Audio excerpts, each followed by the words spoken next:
So, hi, and thanks for coming on the Stories of Northern Life podcast.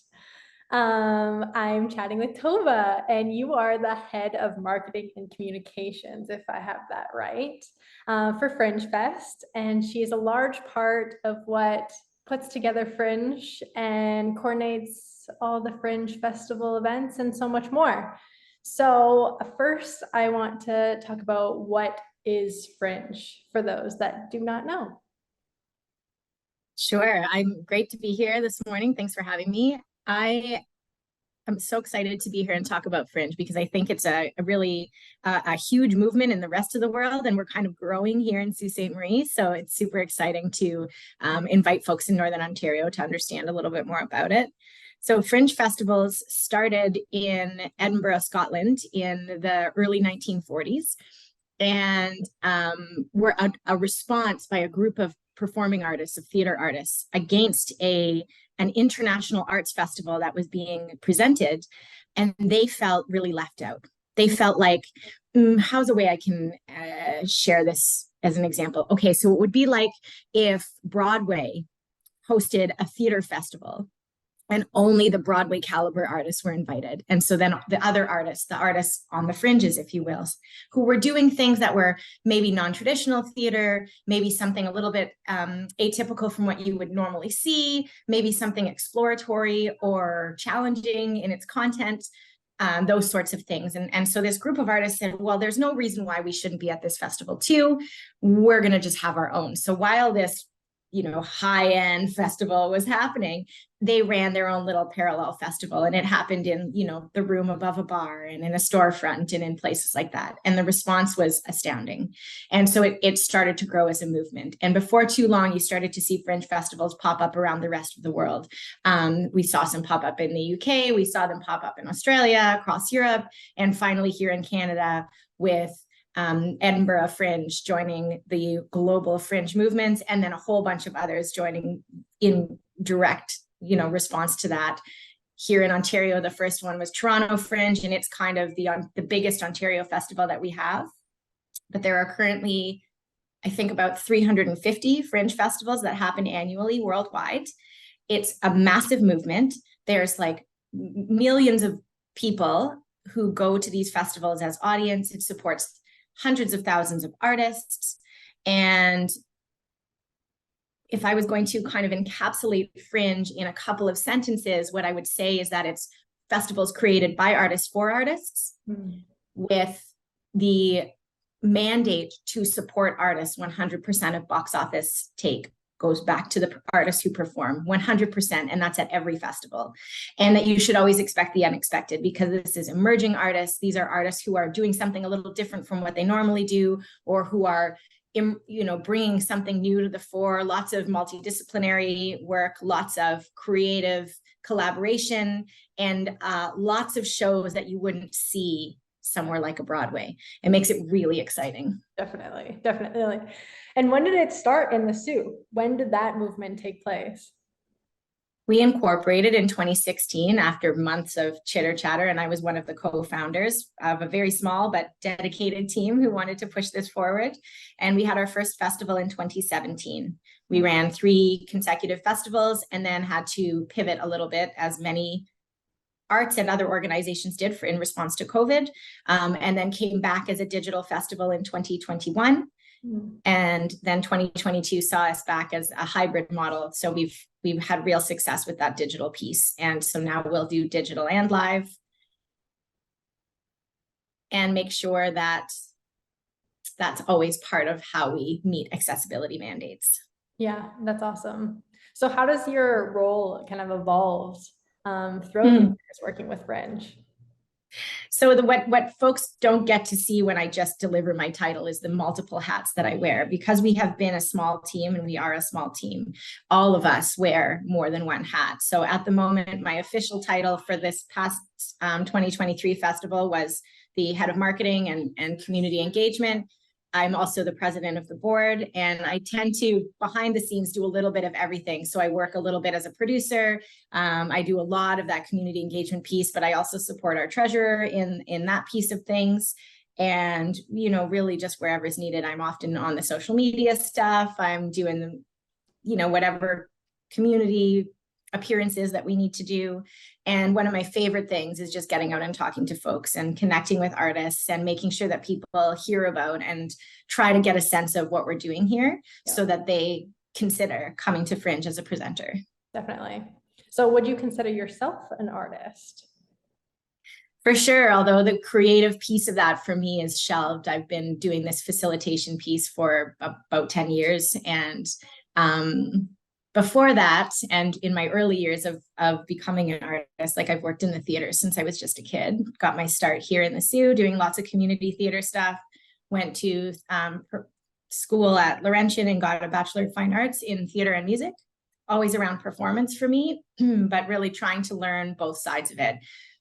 On stage, backstage, technical stuff, the production stuff. I just really wanted to work. So I said yes to lots.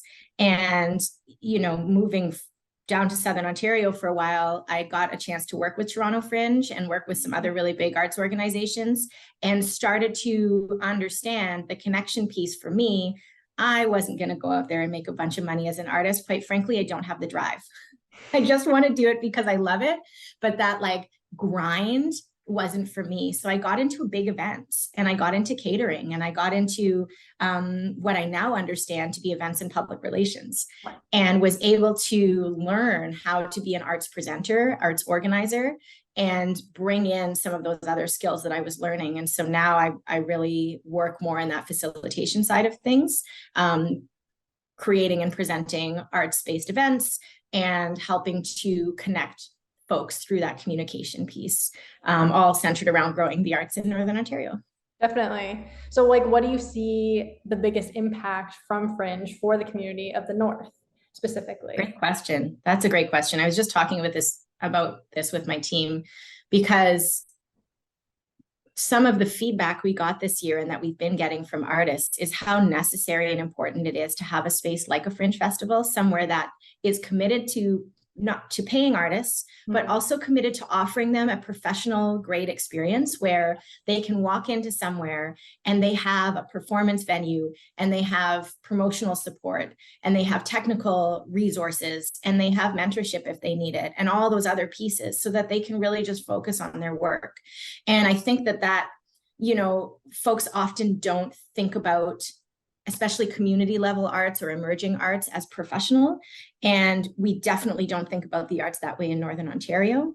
And I think that Fringe is one of a growing number of organizations who are really looking at that and saying, listen, if we want creative folks to stay in Northern Ontario, to come to Northern Ontario and make their home here, and to help us build and strengthen community, we're going to need to do a little bit more than appreciate that, the cousin of my sister did a musical this year, and hooray for them. So what happens when you start to shift that lens from, oh, they do it because they love it on the side and everyone should just work for free, to all the ways that you're presenting art and telling your stories are valuable and worth giving financial value and equitable value to, and what that does for artists and for the community. And it really, I think, there's so many examples where a Fringe or something like it has come into a community, and the community just said, yes, we're going to support this thing, and then it changed the dynamic. And Hamilton is a really great example that I like to talk about here, because they're a very similar resource-based city as us. They're also a steel city, and they went through a similar challenge where those resources weren't the core of economic development and of community strength anymore. And people started to leave, and the community started to shift a lot. And so their leadership said, hold on, wait a minute, what can we do here? And driven by folks who worked at Hamilton Fringe, but also lots of artists, said, what about committing to this being an arts and culture city? And so they did that, and they rebranded as an arts and culture city. And now Hamilton is one of the fastest growing cities in Canada. Yep. And all the artists from Toronto moved there. And there is so much vibrancy and work happening. And I'm not saying that Fringe North is going to make Sault Ste. Marie the next Hamilton, but I do think that it's really important to look at places like that and see what happens when community says yes to recognizing the role arts and culture plays, and that arts and culture connect us. They are our heartbeat, and they are the center of community, even though we get lost in the, economics of what a community needs. At the core of it is just people trying to connect with each other as we tell each other our stories. And that's arts and culture. That's our history. That's our legacy. That's our sustainability. And it might not be Fringe North, but it's got to be something that brings everybody together under that flag. And I think that Sault Ste. Marie is a great opportunity to say yes to supporting the arts, to saying yes to supporting creative, vibrant minds. Like, that is the way of the future for a city like ours, where we often struggle to find those connection pieces because we're isolated, because we're small, because people work really hard to live here, and I think that we need those connection points in a really important way. Yes, 100%. I love what you said. So I know I'm pretty sure you were the one who came to the museum and was like, we should build a partnership. I'd love to have the museum as a hub for some of these events. So why did you choose to come to the museum, and why did you think this was such a great place to start that connection? We've been working in the museum since the early days of Fringe. They were a venue for us. And back then it was just, could we put up a little theater space in here? But the executive director at that time, Julia, was just really receptive and warm. Was like, yeah, absolutely, you can use the space. And we've evolved as the museum has evolved. Obviously, there have been some leadership changes kind of on both sides of our two organizations. But I just really saw what was happening at the museum, and you and the team that works with you all have this really incredible mindset around what is community and why something like the museum, that I think has a lot of, stereotype around it, where people are like, oh, that dusty old boring building, only old people want to go there. Forgive, please, for any folks who are elders and watching today, because I don't mean that to be disrespectful, but I think that there's just this assumption that it's not interesting to anybody but a very certain demographic, the folks who want to look back and remember fondly, right? Yeah. But I come to the museum with my kids all the time, and the changes that have happened there made me notice that, wow, this is a center of storytelling here in our community. First of all, the building is amazing, and it offers a lot of flexibility for us to do. We ran multiple venues in and outside of that space this year, and I could see some of that. So physically, the building just made sense for us. The team made sense because everybody was like, yes, we're all in for Fringe. And it was just really easy to have those conversations and not have to over-explain what we were trying to do. Right. Because it fit with a lot of mandates and a lot of work that already seemed to be happening at the museum, all around that community connection point. Mm-hmm. And one of the things that I've said to people when they've asked similar questions, why the museum? You could be working at a theater center or somewhere you don't have to do maybe so much legwork, which we don't really have here yet that's accessible to communities. So that's a piece of it, And I think that for me, what I often say to folks is that the museum is the original house of our stories, right? And if what we do at Fringe North is invite people in to tell their stories in their way, it just makes sense to me that we would be in a space where our collective stories are kept and housed. And I like to think about history through that type of a lens, where it's not these boring facts and dusty artifacts, like interesting, yes, but that's not the purpose of why we carry history. Yeah. What are the pieces that engage? What are the pieces that connect? It's the stories that we pass forward. Oh, I found this old spoon in my backyard, but actually it belonged to this family, and here's what was interesting about them, and here's where they came from, and now I'm storytelling. Yeah. That's a piece of theater. Yeah. Because theater is stories, arts are stories, and so is what's happening there at the museum. So for me, and then, our team over here, it just made sense. It's a really beautiful fit, and it's been working so well. Like, I just love being at the museum. And folks really responded to that this summer.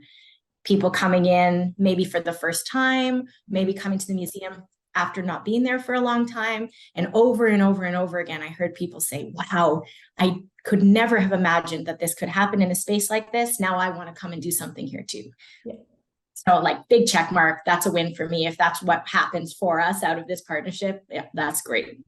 No, it's beautiful. I love seeing the space change and so many people go through and just so much art is being created in here. And a lot of what I do is packaging up those stories and trying to express them in different ways through our social media and through this podcast. So I love that. I love every aspect of having Fringe in here.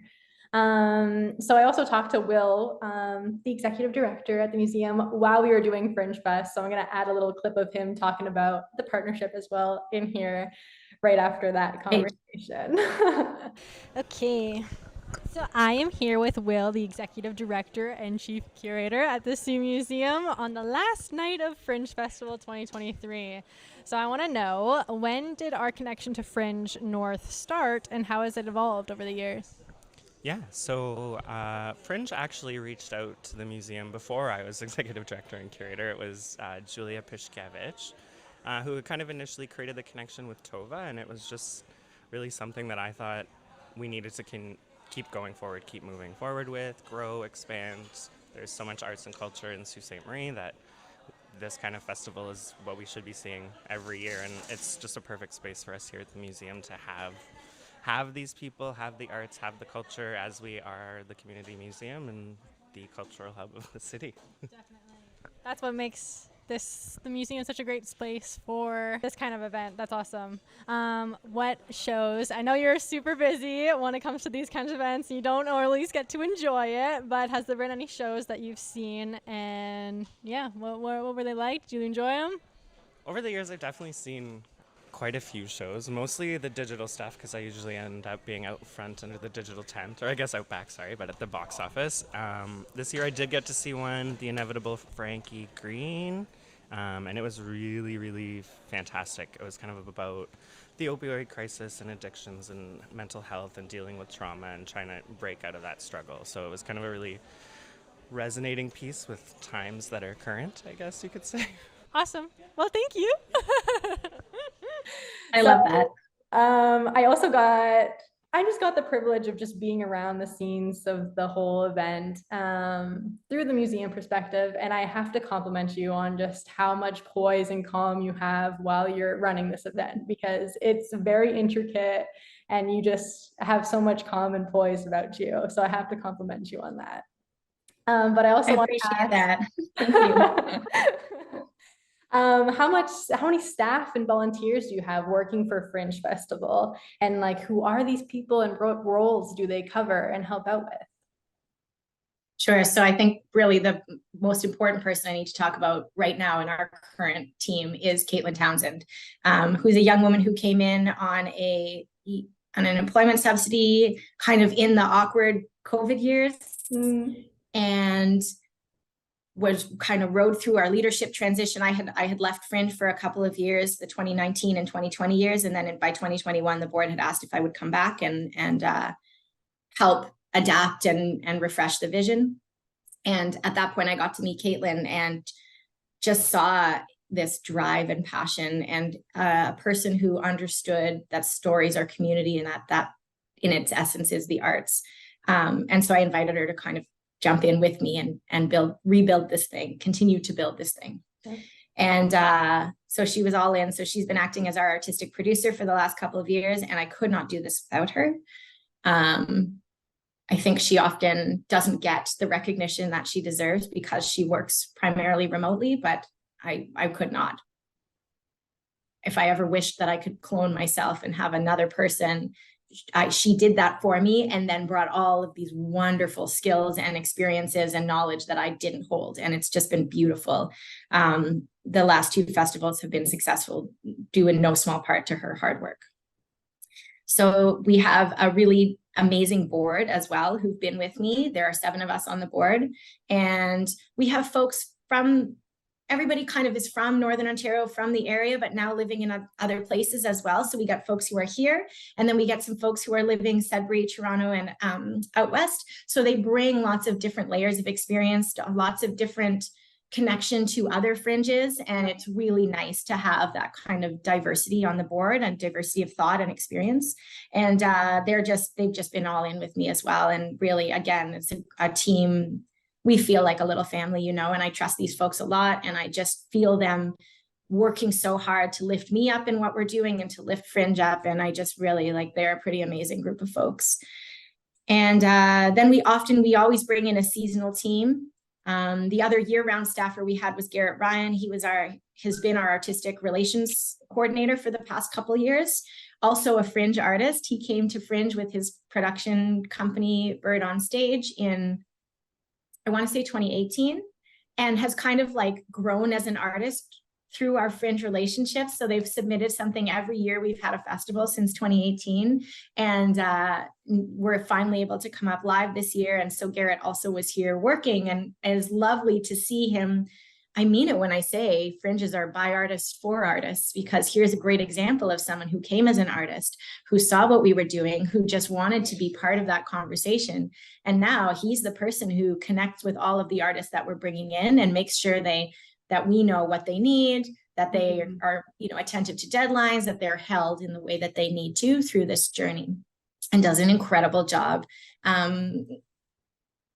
There's so much connection there, and he works remotely, but you would think that he was in the room with all of these people from the strength of the relationships. And then he also takes on our podcasts and roundtable stuff that we do online.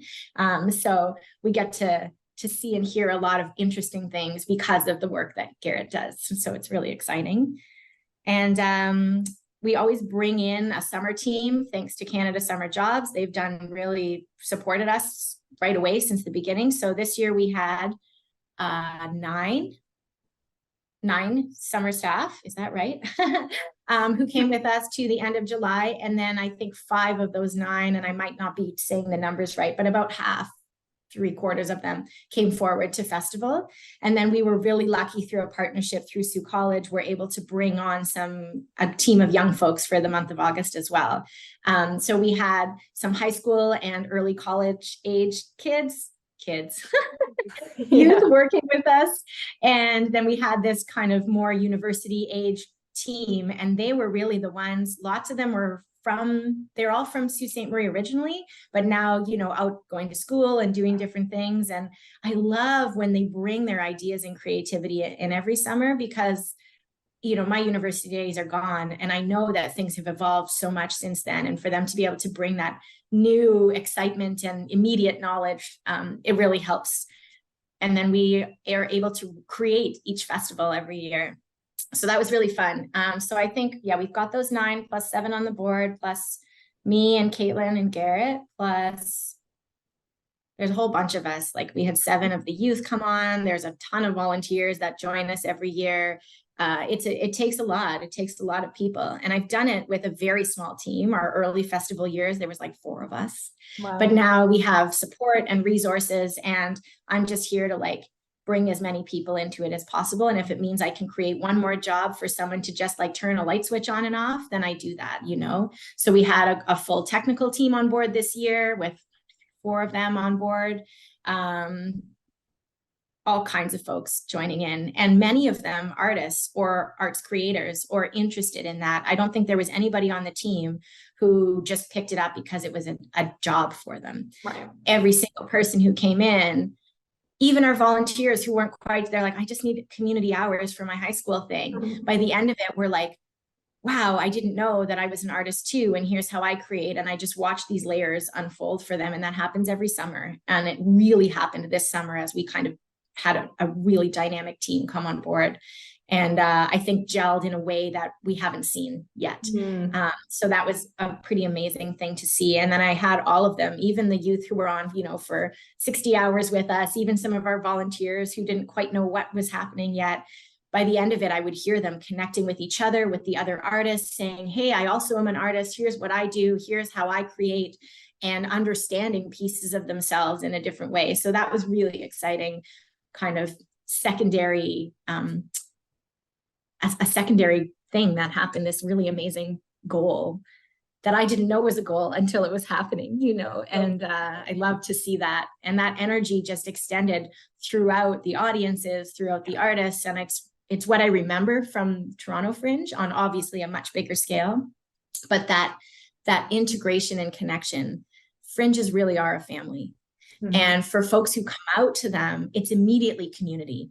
Right. And you're engaging with the artist, and you're going to sit beside someone whose show is up tomorrow night, you know, and you're going to go outside and have a beer with somebody who worked for the festival and now wants to talk about it. And you just get to see it all, front end, back end. It's not a mystery what's happening. And I think that's a really beautiful thing that happens under the Fringe model, because it invites people in and then allows for everybody, even just some random person who's like, well, I saw a brochure in my hotel and I'm going to come because I have nothing else to do tonight, to step back and say, oh, how do I tell stories? Am I an artist too? Could I be part of a community like this, you know? And I think even if they don't do anything else with that thought, the thought is there. And now we're recognizing each other's stories in a much different sort of way. And I see that happening in the work that we do. And I saw it with this incredible team that you were asking about. And that is just huge wins, you know, out of what's building here. It's so exciting. So beautiful. I also got to chat with 2 of your summer students during the festival. So I'll add a clip of them chatting with me there. Hi, I'm here with Gemma and Tegan. Awesome. So can I get both of you to share what your role is at Fringe and how long you've been working here? I feel like my role is kind of very flexible. I get placed in a lot of different roles. My primary role is the volunteer coordinator. So I'm just in charge of like all the volunteers. I send them all their schedules. I make sure that they know what they're supposed to be doing at any given time. But whenever something is needed, I'll step in and help. So right now I'm just doing box office. That's what I've been doing all day. Yeah. And how about you? And I've been here around a week, a month or so. And my role here is to there's market and sort emails and bits of ticketing online. Okay, awesome. So what have you noticed about the impact that Fringe makes on the community? Ooh, that's a good question. Yeah, this is making me think.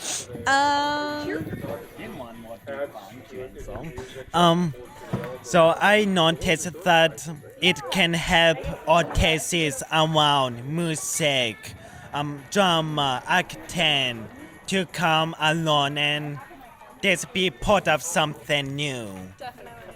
Yeah, I think it like opens up a lot of new opportunities for people too. Like a lot of these artists I had never heard of before like they performed, but after like listening to them and seeing their work, I really enjoyed it, and I'll definitely be checking out some of their other work, and I feel like that happened with a lot of other people too. And also it just gives opportunities for groups that may not have like the biggest platform usually. Like we had a lot of Native American artists and stuff, and that was really great. We had one guy like teaching different like words from his language. It was awesome. So what has your favorite performance been this week? Probably Suicide Records. Yeah. I really like the Suicide Records. And you? I think I really liked the songs and puppetry. That was the one with the guy who was like teaching different language and stuff, and he used puppets to do it, and he had like the kids really involved. It was so cute. And is there any that you're looking forward to at the end of today and tomorrow? Yes, I am super looking forward to let me see. Oh, House of Lore, right? Yes, that one, and I don't know what it's called, but it's by Afi though. Oh, Itinerary. Yes. Yeah. I'm really looking forward to the inevitable Frankie Green. One of the guys that's putting it on also worked with us, and his name's Garrett, and he's awesome. So I'm really looking forward to seeing like what he's been working on, and yeah. Awesome. Well, thank you both for chatting with me.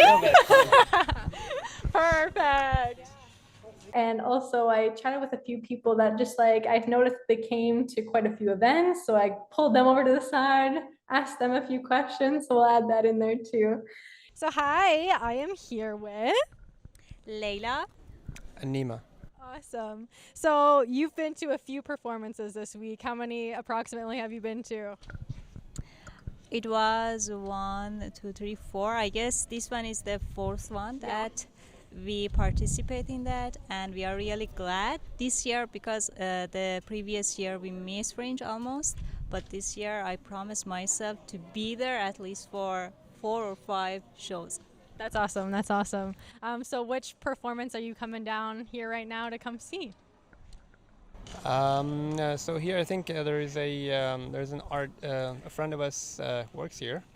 Katie is having basically people over for food, and we're here to support her. Awesome. That's awesome. And will you be back next year? Of course, we will back, and I guess next year there will be lots of more fun activities, new ideas, because people are getting used to participate in Fringe events, and yeah, it will be a great experience next year. Same as this year, actually. Yeah. Thanks for coming out and thanks for talking with me. Thank you for having us. It's so beautiful seeing it all these tiny little pieces come and impact such a broad group of people in so many different ways. It's awesome. I also got to speak with JL Fizzle. She's a poet after her performance, and that was a really beautiful performance with her partner. So I pulled her over to the side and we had a little combo as well. And we're planning on doing a full podcast episode with her. So I'm super excited to dive deeper into her creative form and her creative expression. Okay, hi. I would love if you can introduce yourself for us and what your artistic craft is. For sure. So my name is Jess, but I publish as JL Fizzle, which is a pen name my 8-year-old self picked out. And to kind of stay true to that theme, I used it. And so I write poetry inspired by Northern Ontario, and kind of my experiences up here, and I spend a lot of time out in nature kind of meditating on the trees and the rivers and kind of just see where those thoughts take me. That's beautiful. Yeah. Is this your first time performing at Fringe? No. So, performing, yes, but not my first time at Fringe. Okay. I actually started out by chance about 6-7 years ago, where I was part of the Silverleaf Writers Guild, and I came up as one of their featured authors. And then last year I did a workshop called Poetry, Finding Magic in the Mundane, so kind of teaching people how to use poetry to romanticize their everyday life and kind of find the joy in living up here. And then this year I got to do Northern Soul, Exploring Our Wild Ways, with combining poetry and my fiance's music and photography from across Northern Ontario, from photographers of all calibers. I accepted anyone, no matter where you're at, to kind of showcase people's inspiration up here. But I would like to ask what the process is for artists to participate. How do they get involved? How do they join this amazing organization? Great. I love to talk about this piece because this also allows me to just celebrate the incredible work that goes into building Fringe festivals around the world. So when we come on as a Fringe festival, there is a series of mandates that we have to uphold in order to be a Fringe and not just an arts festival. And one of those mandates is around this piece. How do artists get involved? So there are no stipulations as far as how emerged you are, how professional you are, whether you've been doing anything before. You can be a brand new, never done it at all and trying something, or you can be super established and trying something different. So for us, our applications open in January. And if you're applying to a Fringe festival, no matter where you are in the world, there are 2 ways to do that. It's either through a lottery, which many of the bigger festivals do, or like we do, it's first come, first served. And we just open up applications and literally anybody can apply. Anybody who feels that they have something to share, something to present. We've had the gamut of folks apply. Everybody from, yes, I know I'm a theater creator and I'm bringing theater, to, I don't really know what my art form is, but I want to do something. Oh, I am actually a storyteller. Oh, I'm actually a dance performer. We've had puppetry come through. We have folks who do different kinds of busking and circus performance. We have folks who are visual artists, presenting, and then they get up and do an artist talk. And that was a piece that I really pushed when I would have people who said, oh, I create, physical art. I'm not a performer. And I said, well, can you talk about it? There's your performance. And now suddenly they can be a slot at the Fringe. And those are some of the stories I want people to think about too. So, if you're out there and you're thinking, oh, it sounds really fun, and I kind of do this quirky thing on the side, maybe it would be something I could share. There's a place for you at Fringe, because we mean it when we invite that you come and tell your stories in your way. Yeah. It's not up to me to say who is an artist and who's not.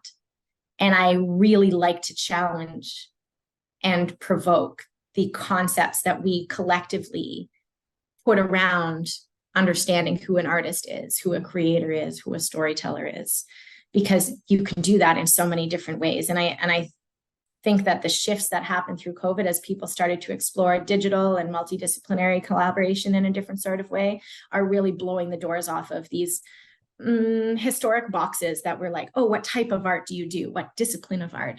And at Fringe North, we work really hard to try to make sure that artists of all kind of walks and experiences, of all different types of artistic disciplines and creative paths can have a place at Fringe. So you talked about Jael Fazal. She kind of grew up in Fringe as well and started offering a poetry writing workshop. She's like, well, that's not a show. I said, please come, because how you create art is just as important a conversation as seeing the art in its created point. And I've invited folks, like we had some come in and present a work, Shots, this year. And that was Garrett Carr and some other artists from Sudbury kind of area. And he said, oh, well, we don't have a show ready to do. I said, well, come and do a reading. Mm-hmm. Just read it where it's at. And then you can ask the audience, how did that work for you? And that's stuff I've seen at other fringes. So, you know, applications open in January. It's first come, first served. Anyone can apply. There's not an age restriction. There's not an experience restriction. There's not an ability restriction. We want to meet creators where they're at. And we truly stand behind what we invite, this provocation of you tell your stories in your way. Then our job, my job and Garrett's job and our team's job is to take that artistic idea and package it in a way, curate it in a way that it can be offered to an audience. And that's what we do at Fringe. We create the space, we put the lineup together, all those pieces of it, so that an artist who knows, great, I have a show, perfect, can come in and have a professional experience, and an artist who doesn't know yet what kind of artist they are or what kind of performer, presenter they are, we can help them to shape some of that. And we have a few different paths through that, not the least of which is our Emerging Artists in Residency program, which is all about that journey to get to the point of presenting at a Fringe festival. That's awesome. So awesome. So now I want to get back to just you and your favorite part of Fringe after all of like the hustle and bustle of events and all of that stuff. What do you look back at every single event and just makes your heart happy? Well, all of it. And I love this question, and I also kind of hate it because it's so hard to say just one thing. For me, Fringe becomes the whole experience. Right. And it's that feeling I have when I come away from it, this like glow and motivation and excitement to keep doing it. But I can talk about a moment that encapsulated that for me. And it was at the very end of the festival where we had, maybe there's two moments. The first night where we tried an opening ceremonies live for the first time, where artists could come and do their artist pitches, which is a little teaser. The artists can come up and talk about who they are and why you should come see their show. And we sold out. And I was expecting to have in the room my team and the artists presenting and maybe some of their friends and family. And we sold out with standing room only. And it was people from community coming to support Fringe who were all so excited to connect with and engage with artists.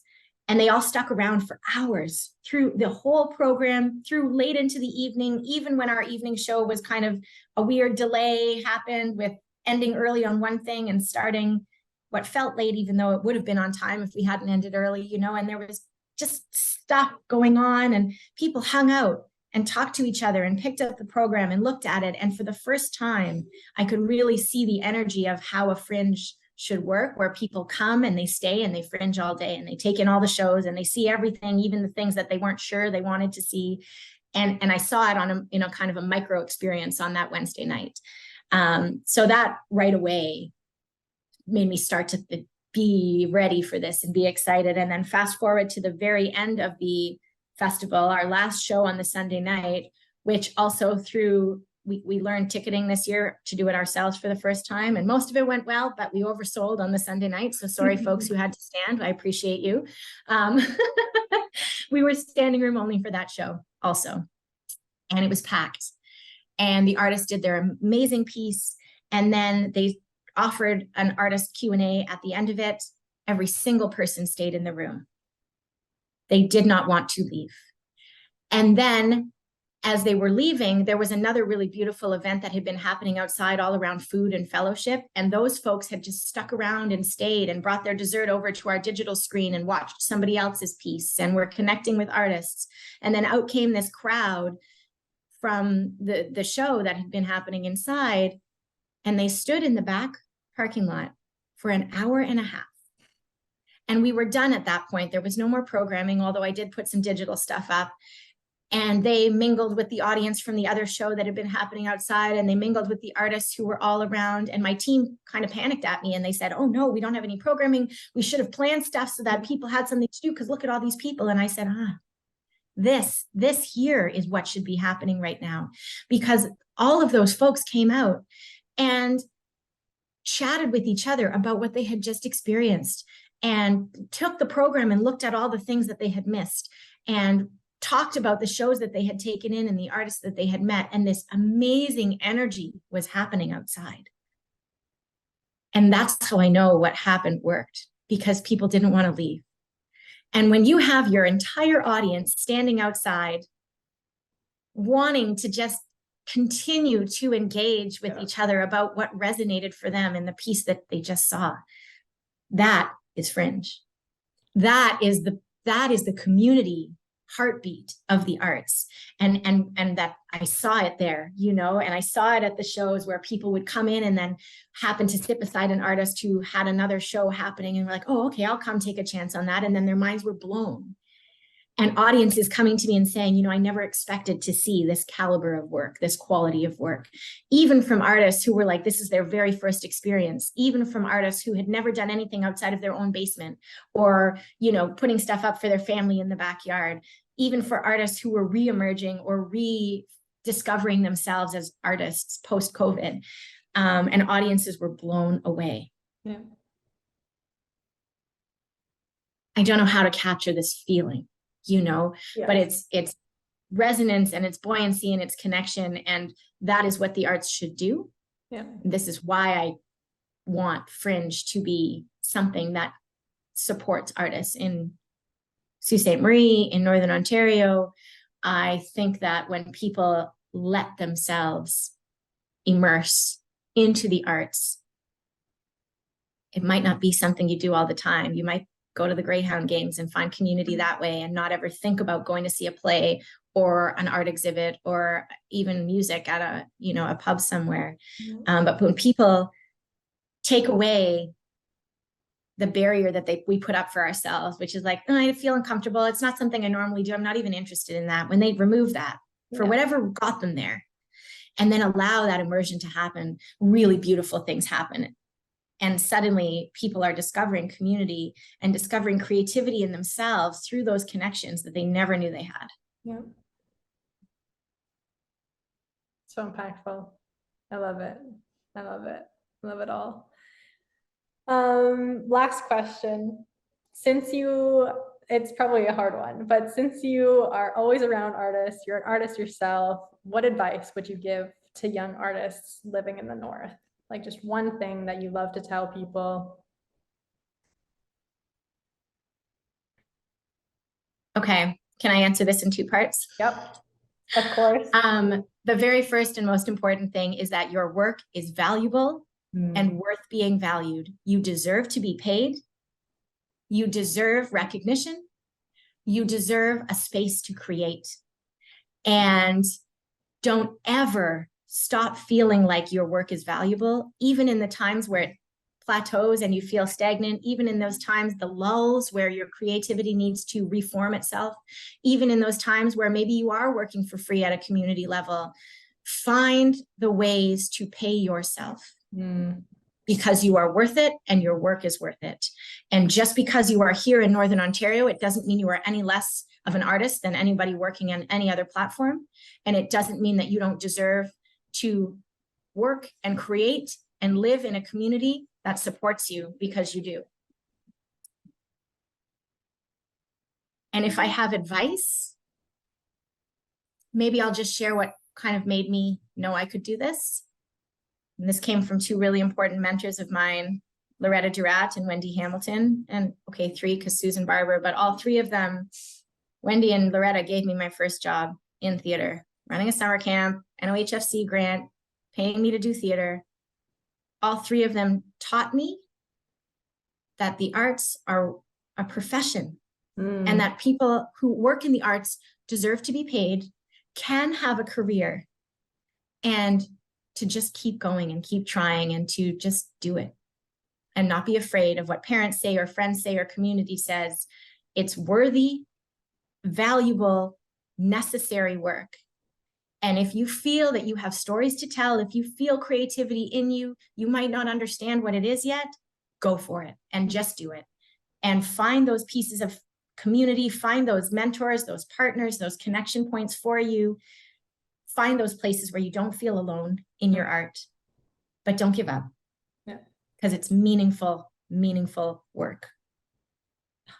Your work is so special. What you do and the message that you've shared with me today is so beautiful. I thank you so much for sharing and all your work, and obviously spending time with me today and sharing everything you have. So thank you. I really appreciate this opportunity and, just being able to talk about all of this. I understand it in different ways every time. So thank you for what you do in capturing these stories. And I really appreciated our time together today. Thank you. Thank you so, so very much.